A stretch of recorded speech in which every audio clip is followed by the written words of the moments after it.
The boardroom of Kingsley Holdings shimmered with power and quiet arrogance.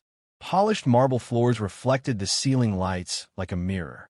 Crystal water glasses sat perfectly aligned in front of leather chairs, untouched, as if even thirst had learned discipline here. The air smelled faintly of expensive cologne and confidence. Every man in the room wore a tailored suit, dark colors, sharp cuts, each one costing more than most people's monthly rent. At the head of the long table sat Victor Kingsley. Victor was the kind of man business magazines loved.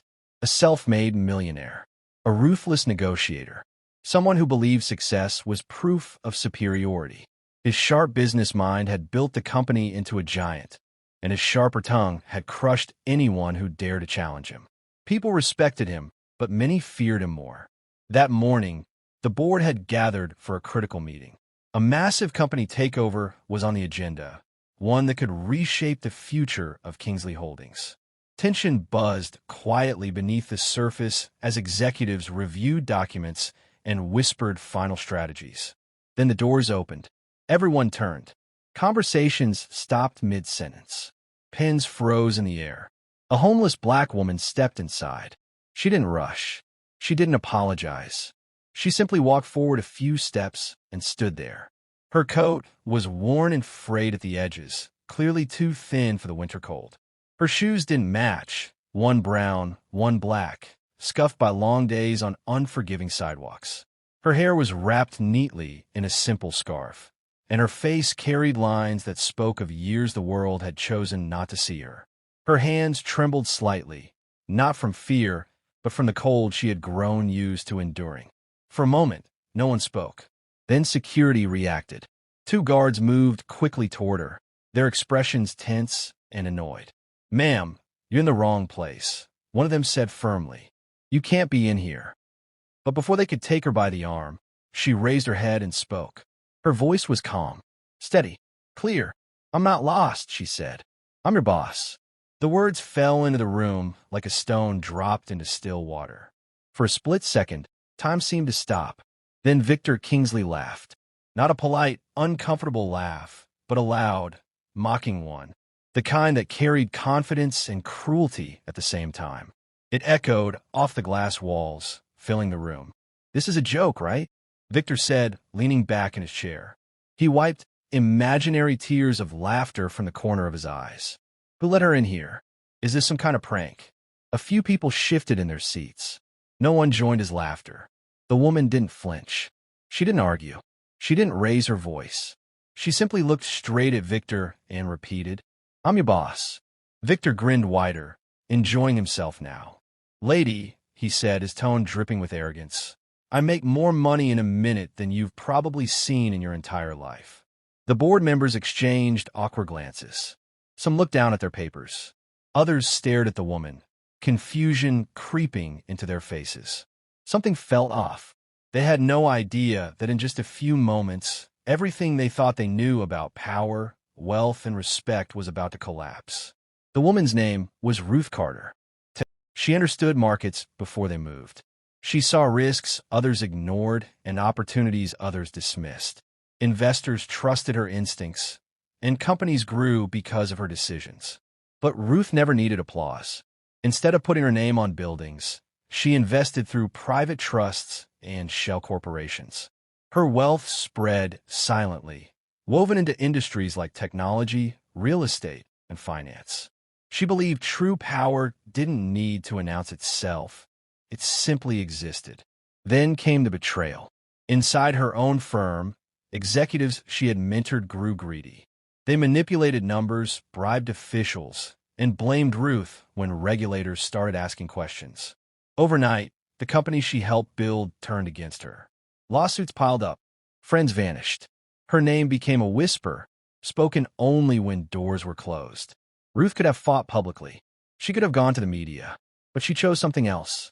She disappeared, not because she was defeated, but because she wanted to watch. Ruth withdrew from the spotlight and let the world assume she was finished. In reality, she was learning. She stepped away from boardrooms and into streets, shelters, and forgotten corners of the city. She lived among people society ignored, the janitors, the day laborers, the homeless. Not because she had to, but because she wanted to understand what power really did to people.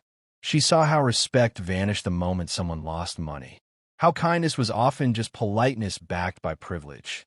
She watched powerful men speak about ethics in public, then exploit the weak in private.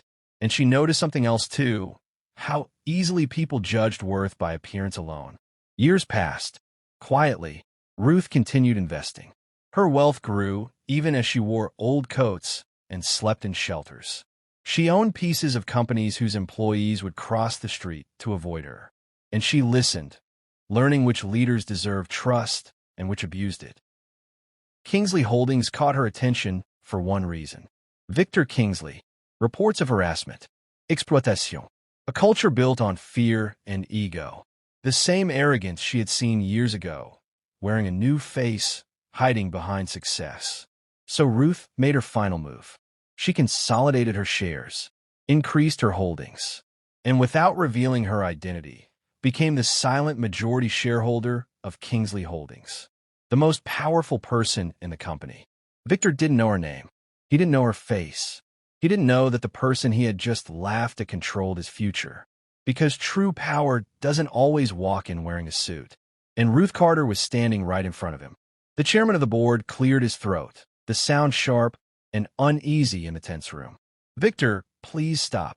For the first time that morning, there was a crack in the confidence that usually filled his voice. But Victor brushed it off with a careless wave of his hand. "Come on, Richard," he said with a scoff. "This is embarrassing. Get her out of here. We have real business to discuss." Instead of signaling security, Richard slowly pushed his chair back and stood up. The movement caught everyone's attention. Then another board member rose from his seat. Then another. Chairs scraped softly against the marble floor, one after the other, until something unbelievable happened. Asterisk, asterisk, every single board member was standing asterisk, asterisk. The room fell into a heavy, unnatural silence. No phones bust. No papers rustlet. Even the guards froze, unsure of what to do. Victor's smile stiffened. He looked around, confused, his eyes searching for someone who would laugh with him, someone who would explain the joke.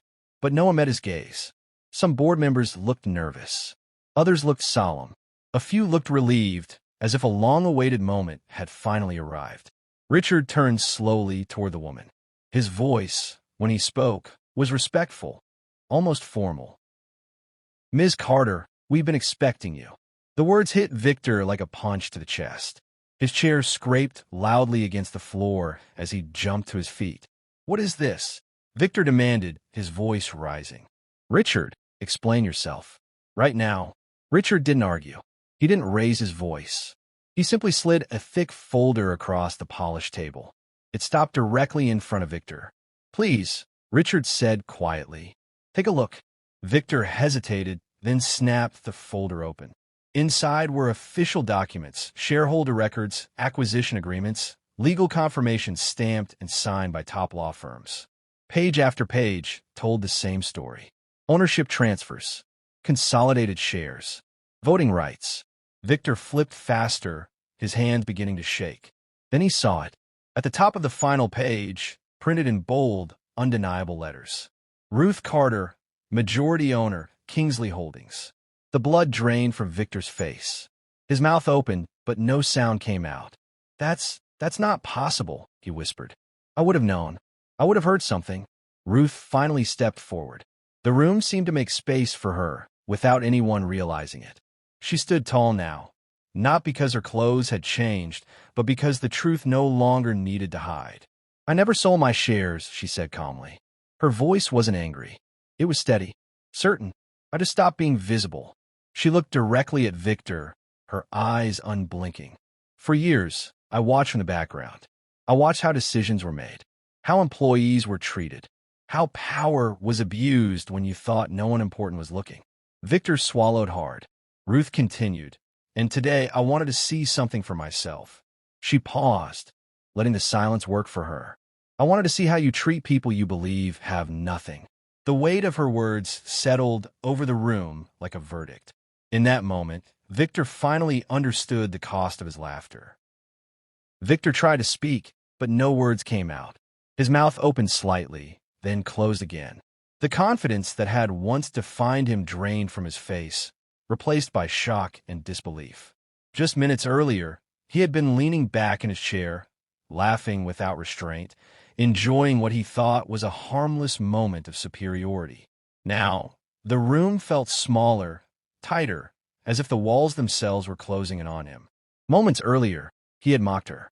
He had reduced her to nothing, judged her by her clothes, her posture, her silence.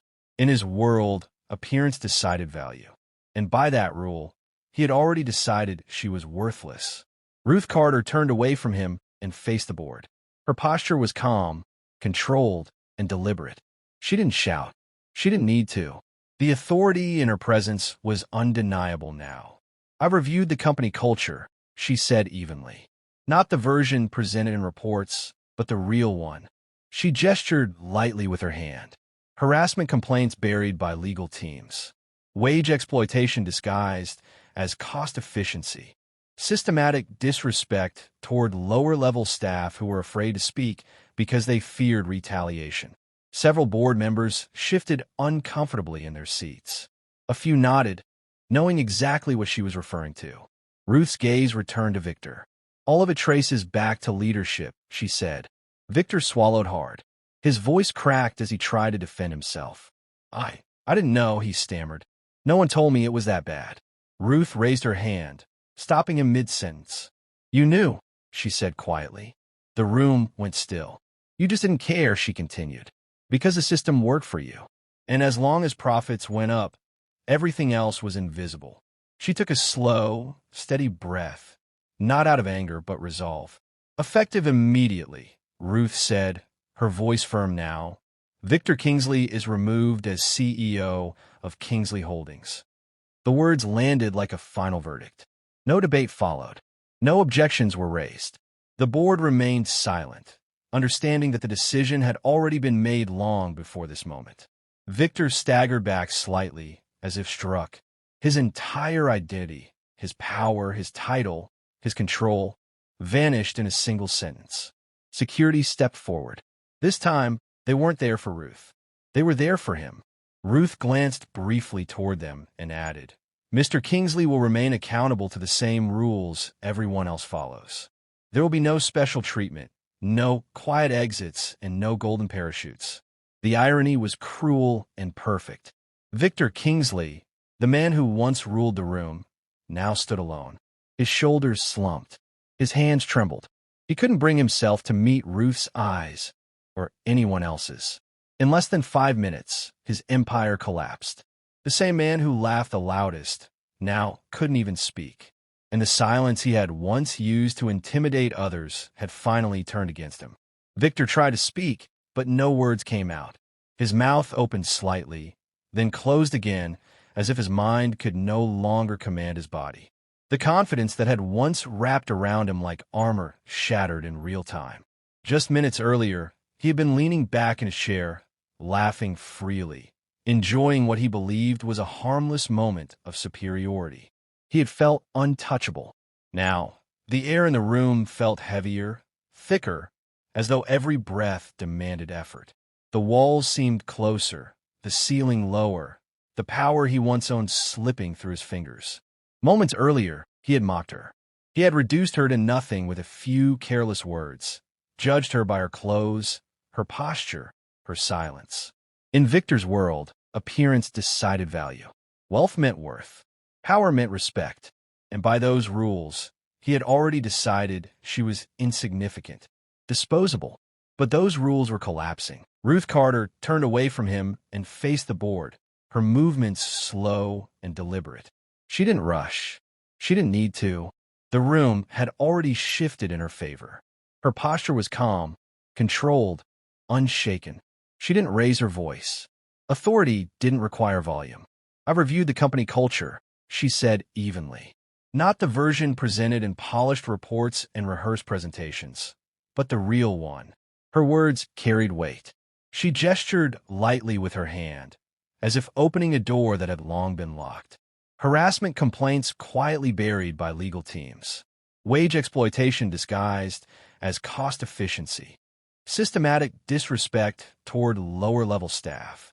Employees who were afraid to speak because they feared retaliation, demotion, or termination. Attention rippled through the boardroom. Several board members shifted uncomfortably in their seats. A few exchanged looks. Others lowered their eyes. Some nodded slowly, knowing exactly what she was referring to, knowing they had seen it and allowed it. Ruth's gaze returned to Victor. "All of it traces back to leadership," she said. Victor swallowed hard. His throat felt dry. Panic crept into his voice as he tried to regain control. I didn't know," he stammered. "No one told me it was that bad." Ruth raised her hand, stopping him mid-sentence. The gesture was simple. The effect was absolute. "You knew," she said quietly. The room went completely still. "You just didn't care," she continued. "Because the system worked for you. Because profits kept rising. And as long as the numbers looked good, everything else became invisible." She took a slow, steady breath, not out of anger but resolve. "Effective immediately," Ruth said, her voice firm now, unshakable. "Victor Kingsley is removed as CEO of Kingsley Holdings." The words landed like a final verdict. No debate followed. No objections were raised. No one spoke. The board remained silent, understanding that this decision had been forming long before this meeting ever began. Victor staggered back a step, as if physically struck. His title, his power, his identity, gone in a single sentence. Security stepped forward. This time, they weren't there for Ruth. They were there for him. Ruth glanced briefly toward them and added, "Mr. Kingsley will remain accountable to the same rules everyone else follows. There will be no special treatment. No exits. No golden parachutes." The irony was cruel and undeniable. Victor Kingsley, the man who once ruled the room with laughter and intimidation, now stood alone. His shoulders slumped. His hands trembled. He couldn't bring himself to meet Ruth's eyes, or anyone else's. In less than 5 minutes, his empire collapsed. The same man who laughed the loudest now couldn't even speak. And the silence he had once used to intimidate others had finally turned against him.